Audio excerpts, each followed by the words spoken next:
एखादा व्यवसाय करायचं म्हटलं की भांडवल उभं करावं लागतं आणि त्यासाठी पैशांची आवश्यकता असते. दुग्ध व्यवसाय करायचं म्हटलं की जनावरं घेण्यापासून ते गोठा उभारणीपर्यंत खर्चाचं गणित हे वाढतच जातं आणि हा खर्च कधी कधी सर्वसामान्य लोकांना परवडण्यासारखा नसतो. म्हणून या दुग्ध व्यवसायाला चालना देण्यासाठी शासनाने विविध योजना राबवल्या आहेत. या योजनेतून व्यवसायधारकाला कर्ज दिलं जातं आणि त्याच्या व्यवसायाला हातभार लावला जातो. आता या योजनांचं नेमकं स्वरूप काय आहे, कशा पद्धतीने या योजनांची अंमलबजावणी केली जाते याची सविस्तर माहिती आपण सीए प्रदीप लाड यांच्याकडून जाणून घेणार आहोत. आजपर्यंत संपूर्ण महाराष्ट्रातील हजारो शेतकऱ्यांना त्यांनी दुग्ध व्यवसाय उभारण्यासाठी कर्ज मिळवून दिला आहे. चला तर मग या मुलाखतीच्या माध्यमातून जाणून घेऊयात राष्ट्रीय गोकुळ मिशन या योजनेविषयी. दर्शको नमस्कार, केके न्यूजमध्ये आपल्या सगळ्यांचं मनापासून स्वागत आहे. आपण अनेक शेतकऱ्यांच्या गोठ्यावरती जाऊन दूध उत्पादक शेतकऱ्यांची यशोगाथा मांडत असतो आणि ज्या वेळेला एखाद्या शेतकऱ्याची यशोगाथा मांडत असताना अनेक दूध उत्पादक शेतकरी असतील किंवा नवनवीन उद्योजक असतील किंवा नवीन बेरोजगार जे तरुण आहेत, हे बेरोजगार तरुण आम्हाला प्रश्न करत असतात, कमेंट करत असतात की शासनाची जी काही कुठल्या योजना आहेत दुग्ध व्यवसायाशी रिलेटेड असतील किंवा इतर व्यवसायाशी रिलेटेड, अण्णासाहेब पाटील आर्थिक महामंडळ योजना असेल, राष्ट्रीय गोकुळ मिशन योजना असेल, तर याविषयी आम्हाला माहिती सांगा, त्याविषयी आम्हाला अधिक जाणून घ्यायचं आहे. या संदर्भात सविस्तर माहिती सांगण्यासाठी आज आपल्यासोबत आहेत प्रदीप लाड सर. सर नमस्कार. नमस्कार. सरांची ओळख करून देतो. गेली जवळपास 10 वर्ष त्यांचा या क्षेत्रामध्ये अनुभव आहे. महाराष्ट्र शासनाच्या अधीन राहून त्यांनी कामसुद्धा बघत आहेत याचे. सर काय सांगाल, राष्ट्रीय गोकुळ मिशन योजना जी आहे ही काय आहे आणि कशा पद्धतीची आहे? राष्ट्रीय गोकुळ मिशन ही जी योजना आहे ही दूध वाढीसाठी किंवा दूध वाढीसाठी म्हणा किंवा देशी गायींचा वंश वाढण्यासाठी आहे. तर याच्यामध्ये जो मेन फोकस केला आहे तो 2 कोटी सबसिडीवर आहे. तर याच्यामध्ये जर समजा आपल्याकडे हे 5 एकर जमीन असेल आणि समजा जर तुम्ही एक 200 गाई म्हशी जर का घेत असाल तर तुम्हाला ह्या सबसिडी स्कीममध्ये तुम्ही जाऊ शकता. तर याच्यामध्ये तुम्हाला जी मेन फोकस केलं आहे ती 2 कोटी सबसिडी आहे. जी 2 कोटी सबसिडी घेऊन तुम्ही 200 गाई म्हशी घ्यायच्या आहेत. त्याचबरोबर 200 गाई म्हशीसाठी लागणारं शेड बांधकाम करायचं आहे. त्याचबरोबर त्यांच्या चारा रूम बांधकाम करणे, लेबर रूम बांधकाम करणे, प्लस मशिनरी घेणे, इक्विपमेंट घेणे, जे काही तुम्हाला लागतात आवश्यक ज्या काही गोष्टी आहेत त्या सर्व तुम्ही बाबी याच्यामध्ये घेऊ शकता. तर याच्यासाठी साधारणपणे 4-4.25 कोटी खर्च येतो. 4-4.25 कोटीपैकी 2 कोटी जे आपल्याला सुरुवातीला मिळतात ॲज अ सबसिडी सुरुवात मिळतात. सर बरेच दूध उत्पादक शेतकरी, जसा आपला भाग हा कोल्हापूर जिल्हा असेल किंवा ह्या आजूबाजूचा जर का भाग बघितला तर मध्यमवर्गीय लोक आहेत. म्हणजे 2 कोटी सबसिडी आणि प्रोजेक्ट असेल तर तो 4 कोटीचा प्रोजेक्ट. बरोबर. तर हे याचं जे काही गणित आहे ते कशा पद्धतीने शेतकऱ्यांना मांडायला पाहिजे किंवा एवढं बजेट शेतकऱ्याचं वरचं 2 कोटीचं राहणार नाही, तर त्या संदर्भात कसं? आता याच्यामध्ये कसं आहे, जर समजा आपल्याकडे 5 एकर जमीन असेल आणि जर समजा त्यामध्ये जर आपण 200 गाई म्हशी जर घेत असेल तर ही योजना तुमच्या उपयोगाला पडते. पण जो मेन फोकस आहे तो ब्रीडवर फोकस आहे आणि याच्यामध्ये जो तुम्ही दूध प्लस ब्रीड डेव्हलपमेंट करून तुम्ही ब्रीड वाढवणे हा याच्यामध्ये मेन फोकस आहे. तर समजा आता एखाद्या शेतकऱ्याच्याकडं 5 एकर शेती नाही आहे तर त्या शेतकऱ्यानं सर कशा पद्धतीने, जर समजा मी 5 एकर जमीन नसेल तर त्यांनी दुसऱ्या कोणाची 5 एकर जागा ॲज अ भाडेतत्वावर 10 वर्षाच्या लीज ॲग्रीमेंटवर करून तो शेतकरी याच्यामध्ये जाऊ शकतो. जर समजा तुमच्याकडं तुमच्या वडिलांच्या नावावर, तुमच्या आईच्या नावावर, तुमच्या भावाच्या नावावर, तुमच्या बहिणीच्या नावावर किंवा घरातल्या कोणाच्या नावावर जर 5 एकर जमीन असेल तर ती जागा घेऊन तुम्ही हा प्लॅन उभा करू शकता. किंवा जर समजा तुमच्याकडं जागा नसेल तर तुम्ही मित्राची म्हणा, पाहुण्याची म्हणा किंवा त्रयस्थ व्यक्तीची जागा 10 वर्षासाठी रजिस्टर लीज ॲग्रीमेंटनं तुम्ही घेणं आवश्यक आहे.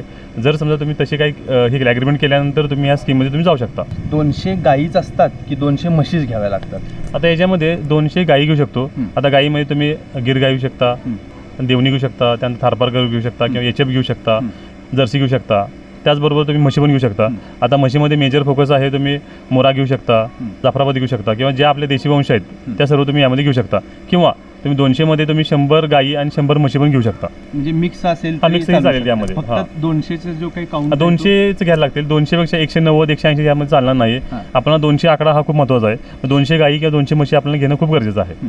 तर शासनाचा जो ब्रीड मल्टिप्लिकेशन म्हणजे प्रोग्राम जो काय आहे हा चालू करण्यामागचा जो काही उद्देश आहे तो उद्देश नेमका कशा पद्धतीने आणि एवढ्या मोठ्या पद्धतीने आता ह्याच्यावरती काम चालू आहे, पण आपल्या इथल्या ग्रामीण भागातले जे शेतकरी आहेत किंवा दूध उत्पादक शेतकरी आहेत यांच्यापर्यंत इतकी त्याची माहिती नाही. कोल्हापूरमधील बरेच जर का कुठले या संदर्भात माहिती देणारे जे काही अधिकारी आहेत त्यांच्याकडे पण इतकी माहिती नाही आहे. मग अशा वेळेला त्या व्यक्तीनं काय करायला पाहिजे?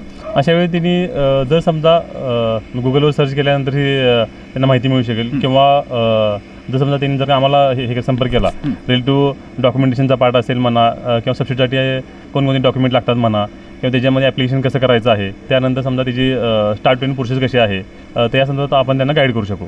सर जवळपास बघायला गेलं तर हा 4 कोटीचा प्रोजेक्ट, बरोबर. 2 कोटी गव्हर्नमेंटकडून सबसिडीच्या स्वरूपामध्ये मिळतील. अनेक जण त्या सबसिडीचा फायदा उठवण्यासाठी असले आणि अनेक जण ह्यातनं रोजगार आपल्याला मिळेल आणि ह्यातनं आपण चांगल्या पद्धतीने आपला उद्योग व्यवसाय किंवा जो काही व्यवसाय आहे तो उभारू शकतो, म्हणून एक फ्युचर प्लॅन म्हणून याच्याकडे बघू शकतो. पण अशा उद्योजकांना बँक एवढ्या मोठ्या प्रमाणामध्ये लोन देऊ शकेल का? आता बँक 3 गोष्टी बघते. पहिली गोष्ट म्हणजे आपला सिबिल चांगला आहे का बघते. जर समजा आपला सिबिल चांगला असेल तर जे काही प्रॉपर्टी आपण घेत आहे, ज्या 5 एकर जागेवर समजा आपण जो काही प्लॅन उभा करतोय, तर तो प्लॅन जी काही जागा आहे तर ती जागा हे करते, बँक मॉर्गेज करते आणि ती जागा मॉर्गेज करून बँक आपल्याला फायनान्स करते. आता याच्यामध्ये जो मेजर जो फोकस आहे तो आपला सिबिल चांगला असणं आवश्यक आहे, पहिली गोष्ट. त्याचबरोबर तुमची जी काही जागा आहे तर ती लिगली क्लिअर किंवा त्याच्या कुठे लिटिगेशन म्हणा हेवा दावा नसायला पाहिजे. आणि तिसरी गोष्ट, ह्या जागेचं व्हॅल्युएशन एक चांगलं व्हॅल्युएशन पाहिजे. जर समजा चांगलं व्हॅल्युएशन असेल तर बँक 100% आपल्याला 2 कोटी फायनान्स करते. काय साधारणतः त्याचं व्याजदर जर का बघायला गेलं तर याच्यामध्ये व्याजदर साधारणपणे 9 ते 10% व्याजदर आहे आणि याच्यामध्ये समजा 9 ते 10% व्याजदर आहे. आणि याच्यामध्ये अजून एक स्कीम आहे, तर त्यामध्ये जर समजा आपण ॲप्लिकेशन केल्यानंतर 1-2% यामध्ये रिपीट पण आपल्याला मिळू शकतो. की आता सबसिडीचं जे काही 2 कोटी रुपये मिळणार आहेत ते स्वरूप कसं राहतं त्याचं मिळायचं, किंवा ह्याची जी काही प्रोसेस राहते, कागदपत्र आहे त्यांची प्रोसेस असते, तर ही प्रोसेस कशी राहते आणि किती दिवस साधारणतः लागतात की हे सगळं मंजूर होऊन आपल्या हातामध्ये यायला? आता कसं होतं, आता सुरुवातीला आपण ॲप्लिकेशन करणं गरजेचं आहे. आता ॲप्लिकेशनमध्ये तुमचा पॅन नंबर, आधार कार्ड प्लस तुमचे त्याबरोबर तुमचा फोटो प्लस जमिनीचे फोटो प्लस एक 3 ॲफिडेविट देणं गरजेचं आहे. आता हे ॲप्लिकेशन केल्यानंतर एक साधारणपणे 2 ते 3 महिन्यामध्ये तुमचं सबसिडी मंजुरीपत्र मिळतं. ते सबसिडी मंजुरीपत्र मिळाल्यानंतर परत तुम्हाला बँकेत जायचं आहे. प्लस तुम्हाला बँक जी काही उरलेली अमाऊंट आहे तर ती बँक तुम्हाला फायनान्स करते. प्लस ते झाल्यानंतर मग तुम्हाला बँकेचं आणि आपल्या सबसिडी डिपार्टमेंट एक ग्रँट ॲग्रीमेंट साईन होतं. ते ग्रँट ॲग्रीमेंट साईन झाल्यानंतर आपल्या बँकेमध्ये 2 अकाउंट ओपन होतात. एक सेव्हिंग अकाउंट ओपन होतं, एक लोन अकाउंट ओपन होतं. सेव्हिंग अकाउंटला 8 टप्प्यामध्ये सबसिडी येते. 8 टप्पे टोटल सबसिडीचे 8 टप्पे येतात, म्हणजे 25-25 लाखाच्या 8 टप्प्यामध्ये सबसिडी येते. प्लस जे काही आपले लोन आहे तर ते लोन आपण तिथून हे करायचं, आपण वापरायचं आहे. तर सेव्हिंग अकाउंटमध्ये आपल्याला सबसिडी येते, लोन अकाउंटमध्ये लोन डिस्बर्समेंट होतं. तर ह्या 2 अकाउंटमधून आपल्याला 200 गाई म्हशी घेणे, त्याचबरोबर 200 गाई म्हशीसाठी शेड बांधकाम करणे, जे काही मशिनरी इक्विपमेंट असेल, चारा रूम असेल, लेबर रूम असेल, किंवा ज्या काही तुम्हाला ट्रॅक्टर घ्यायचा असेल किंवा जे काही आवश्यक काही गोष्टी आहेत त्या सर्व ह्या 2 अकाउंटमधून आपल्याला खर्च करायचा आहे. म्हणजे काय की जी काही सबसिडी आहे ती तुम्हाला सुरुवातीला आपल्या अकाउंटला जमा होते, त्याचबरोबर लोन पण आपल्या अकाउंटला जमा होतं आणि ह्या 2 गोष्टीतून आपल्याला टोटल आपल्याला खर्च करायचा आहे. सर साधारणतः बघायला गेलं तर ह्या पूर्ण प्रोसेसचा जो काही कालावधी आहे तो किती जातो? आता साधारणपणे ॲप्लिकेशन केल्यानंतर एक 3 महिन्यामध्ये आपल्याला सबसिडी मंजुरीपत्र मिळतं. जे काही 2 कोटी सबसिडी मंजुरीपत्र आहे एक साधारणपणे 3 महिन्यामध्ये सबसिडी मंजुरीपत्र मिळतं. ते मिळाल्यानंतर साधारणपणे बँक आपल्याला 1 ते 1.5 महिना घेते. साधारणपणे 4 ते 5 महिने आपल्याला फक्त ॲप्लिकेशन करणे आणि ॲप्लिकेशन मंजुरीमध्ये जातात. त्यानंतर आपल्याला जो काही हे करा गोठा उभा करायचा आहे तर साधारणपणे 200 गाईंचा गोठा उभा करायचा साधारणपणे आपला 2 ते 3 महिने जातात. प्लस आपला 200 गाई म्हशी आणि प्लस एक 2-3 महिने जातात. मग साधारणपणे 1 वर्षाचा कालखंड जातो की सर्व टोटल प्लॅन स्टार्टपासून एंड होईपर्यंत 1 वर्ष जातो कालखंड. तर मी एक गोष्ट नमूद करू इच्छितो या ठिकाणी, तर सरांची टीम आहे, जवळपास 40पेक्षा अधिक लोकांची टीम आहे, जी टीम या संपूर्ण ह्याच्यामध्ये नवनवीन जे काही उद्योजक आहेत या उद्योजकांना मदत करत असते की त्यांनी लोन कशा पद्धतीने मिळवायचं, सबसिडी कशा पद्धतीने मिळवायची, आणि ह्यासाठी ते चांगल्या पद्धतीनं काम करत आहेत. सर मला अजून एक विचारायचं होतं यामध्ये की हे सगळी प्रोसेस आहे 1 वर्षभराची प्रोसेस आहे, या प्रोसेसमध्ये आपण त्यांच्यासाठी काय काय मदत करतो? आपण सुरुवातीपासून म्हणजे ॲप्लिकेशन करण्यास हे करतो, आपण त्यांना गाईड करतो. म्हणजे ॲप्लिकेशन कसं करायला पाहिजे, प्लस त्या ॲप्लिकेशनमध्ये कशा हे लागतात डॉक्युमेंट्स ते आपण गाईड करतो. प्लस आपण सबसिडी मंजूर करण्यासंदर्भात आपण त्यांना गाईड करतो. प्लस आपण लोन घेणे किंवा लोन संदर्भात आपण हे करतो, टोटल गाईड करतो. प्लस त्यानंतर आपण प्लॅन उभा करणे किंवा गाई किंवा म्हशी घेणे, म्हणजे ॲप्लिकेशन केल्यापासून प्लॅन उभा करण्यापर्यंत आपण सर्व त्यांना गाईड करतो. जे आपण आत्तापर्यंत महाराष्ट्रामध्ये असे किती प्लांट उभा केलेले आहेत? आतापर्यंत साधारणपणे एक 75 प्लस आपण आतापर्यंत हे केले आहेत. आपण लोकांना म्हणजे ॲप्लिकेशन करणे म्हणा, प्लस त्यांची सबसिडी मंजूर करून देणे, प्लस त्यांचं लोन करून देणे.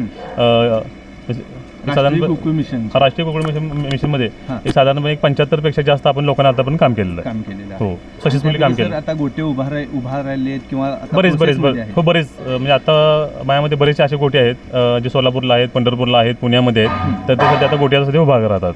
नवनवीन सर तरुण आहेत जे आम्हाला कमेंटच्या माध्यमातून अनेक वेळेला विचारत असतात, मेसेज करत असतात की दुग्ध व्यवसायाकडे वळलेलं चांगलं की वाईट, आणि ह्यामधून प्रॉफिट मिळेल का, आणि अशा प्रकारची सबसिडी घेऊन गव्हर्नमेंट तर आता सबसिडी देत आहे, तर यामधून मला एक विचारायचं होतं आपल्याला, यातून उद्या जाऊन शेतकरी असेल, दूध उत्पादक असेल, तर तो फायद्यामध्ये राहू शकतो का?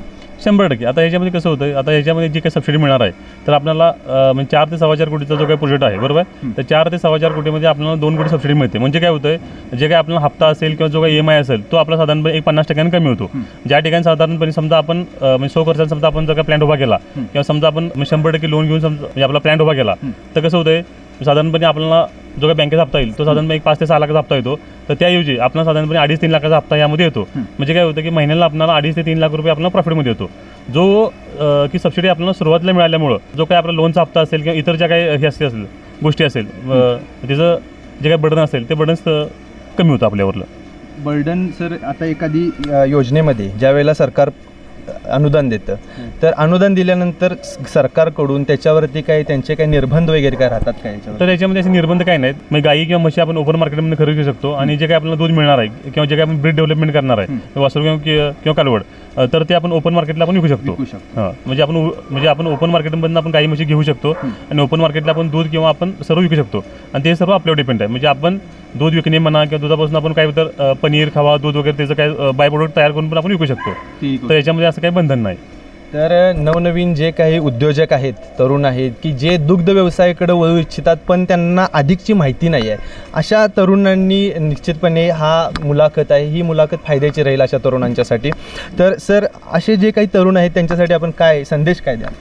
आता ज्यांना काही नवीन व्यवसाय करायचा आहे तर त्यांनी ह्या व्यवसायाकडे वळावं. आता याच्यामध्ये मेन जो फोकस आहे की सबसिडीचा जो काही मेन फोकस आहे तर याचं काय तर आपण हे घ्यावा, मी फायदा घ्यावा या सबसिडीचा आणि बऱ्याच लोकांनी ह्याच्याकडे वळावं असं आमचं मत आहे. हे करत असताना समजा तुम्हाला काय ॲप्लिकेशन करताना म्हणा किंवा या प्रोसेसमध्ये जर समजा तुम्हाला काय तर हे लागत असेल म्हणजे गायडन्स लागत असेल किंवा तुम्हाला माहिती लागत असेल तर आमचा नंबर या ठिकाणी दिलेला आहे. तर याच्यामध्ये आम्हाला किंवा आमच्या टीमला तुम्ही संपर्क करू शकता. तर याच्यामध्ये तुम्हाला ॲप्लिकेशनपासून लोन असेल म्हणा सबसिडी असेल तर याबद्दल तुम्हाला सर्व काही आम्ही तुम्हाला गायडन्स करू यामध्ये. तर KK न्यूज चॅनेलच्या माध्यमातून दूध उत्पादक शेतकरी असतील किंवा त्यांच्या आपण मुलाखती घेतो, त्यांची यशोगाथा मांडत असतो, कशा पद्धतीनं त्यांचं आर्थिक गणित आहे आणि हे आर्थिक गणित सांभाळत त्यांनी हे दुग्ध व्यवसाय मोठा केलेला आहे आणि त्यातून कसं लाखो रुपये ते मिळवत आहेत हे आपण आतापर्यंत आपल्यापर्यंत पोहोचवत आलेलो आहे. पण आजची ही जी काही मुलाखत आहे ही फक्त नवीन उद्योजक जे आहेत की जे दुग्ध व्यवसायाकडे वळू इच्छितात अशा तरुणांच्यासाठी आहे. CA प्रदीप लाड सरांचं देखील आपल्याला चांगल्या पद्धतीनं मार्गदर्शन लाभलेलं आहे.